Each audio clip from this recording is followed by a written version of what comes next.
Hello, everyone. Welcome to week four, Amazing Women Artists. And I just wanted to give a brief lecture just to kind of talk about an overview of women artists. Nothing super heavy, but just kind of give you the context of Amazing Women Artists.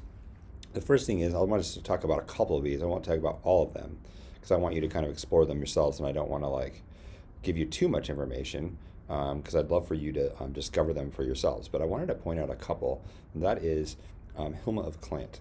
And she made some amazing art in the early 1900s. And here's an example of her page on arthistoryproject.com. And notice her work is really abstract. It's what we would call non-representational.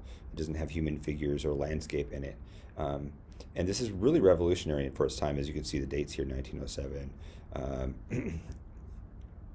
And you can see it starts to get more abstract as we kind of go through her life's work here. And she's amazing because she was doing this radical work, and she didn't get a lot of credit for it. Like in the 1950s, the people who were getting credit for being modernists were like Picasso and Matisse, and even Georgia O'Keeffe, in a sense, was getting credit for being a modernist at her time, and Frida Kahlo. But in some ways, the early 20th century overlooked Hilma of Klint, and she just had a show. They just had a show of her work at the Guggenheim, and it was one of the most popular shows at the Guggenheim. So I really encourage you to check it out. Check out her work. It's really beautiful. It's really amazing. It's really stunning.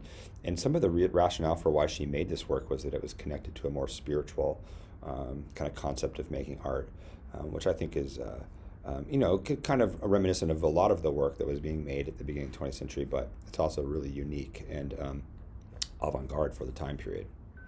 All right, another artist I want to talk about really quickly is Hildegard von Bingen, who's one of my favorite artists. In the timeline of art history. She ran an abbey.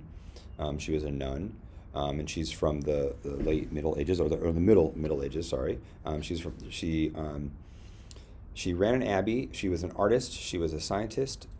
She was a poet. She was a musician. And a lot of people know her in the 21st century as a musician, not necessarily as an artist or a scientist and even a theologian. But she was really interested in music, and some of her music, the reason why we like her music, or music historians like her right now, is her music is really contemporary for being written in the Middle Ages, a time that had mostly chant. It was geared around chant and geared around reverberation from inside chapels and inside cathedrals. But look at some of her work here.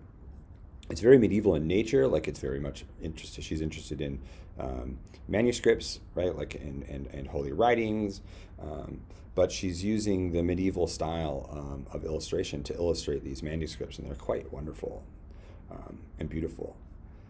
She's also famous for potentially writing the first description of a female orgasm. So that's a pretty radical thing. One last note that I think is really important about Hildegard von Bingen is that this was not an unusual thing for a woman to be doing quite significant study and research in the Middle Ages.